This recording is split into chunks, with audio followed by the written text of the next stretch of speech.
Thank you. Madyo puntan tanan. Wa man mag-expect ko nga ingon ani day ang intro. Adto pag gidi ako sa unahan dire ako last. Bitaw ka nang murag dili human og isang adlaw akong story kay feel na ako siguro ang pinakalakiest. Have you ever known someone nga survive og duha ka ectopic pregnancies? Naaway nahibaw-an nga patient ingon ana. Kay yes, we believe in miracle kanang pag first pa lang daan pagpanganak na ako way back 1986. Ay, by the way, I am Miss Buena Mahumot from Calapi Mother and Child Hospital, Bohol. Kanang since pagpanganak pa lang daw nako nag brown out bitaw then nag-crowning nako himbali nga nagansod akong mother abi nila mansugi nako buhi pa. Then year 2019 I had kanang ectopic pregnancy sa left side nako niya kanang di bitaw kagatuo nga wala uy ngano man to then di ko ka makatuo lagi nga buhi pa ka kay kasagaran gud ingana mga pila to ka weeks patay na magulunta dya. Then hopeful pa jud ko gi-preserve ang right. So pag year 2021 na ectopic na pud ko sa to say na ruptured na jud siya niya. Kanto nga time ga-lecture ko adto ay no kanang mother's class ra. Natinga ko kay since kanang 8 AM ba until mga 4 PM. Wala ko'y output maski gamay, wala ko manghihi niya. Sige na ko inom tubig. Wala ko kay paghuman sa lecture na ako kay nisod ko sa ward kay nag-catheter insertion na po ko sa male patient.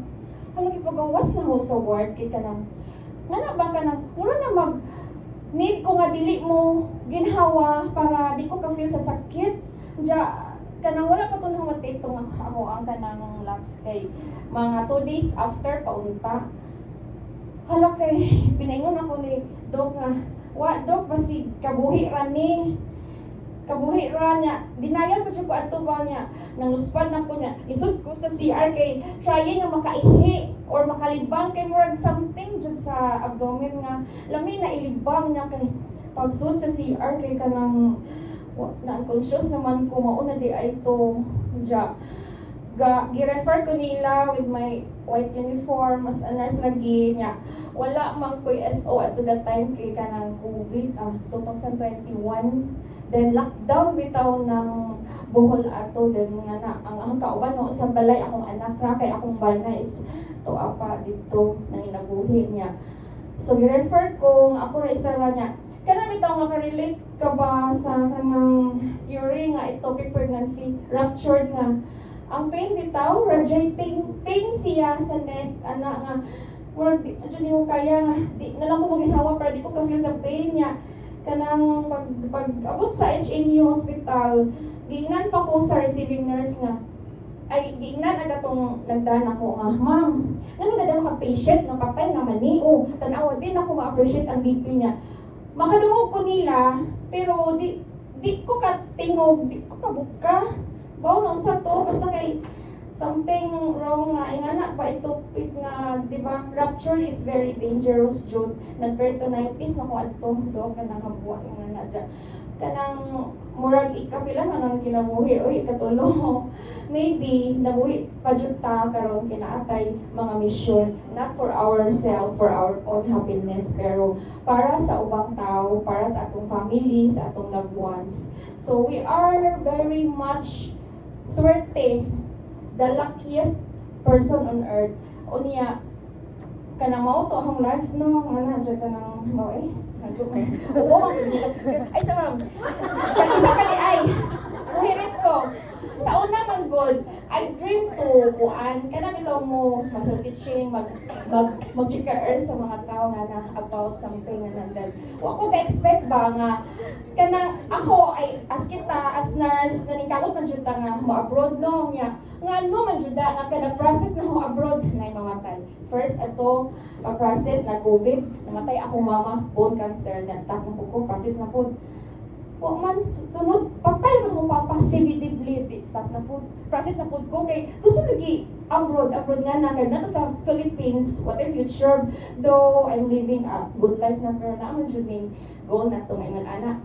So kay pag-process itopic first, undang na process na po, bisa mo sa undi jud until naka twice itopic, wa jud ko mo lang post ka ng training hard, di ko mag-UK nga na, di-interview na sa Ratizundo na.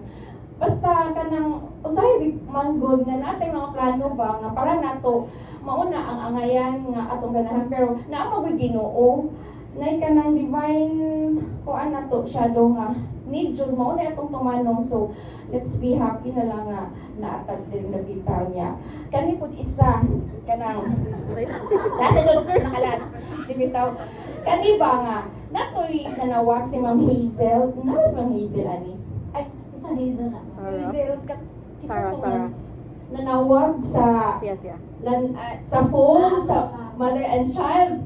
Unya kay ako kay maski nurse supervisor ko di ko mapundo office. I hate aircon adto ko magdong sa station billing sa PhilHealth nga na ngano man jud be nga sa kadaghang mga instant be nga ang makatubag sa tawag ako man jud kay ang phone is ibilin-bilin na dito sa area.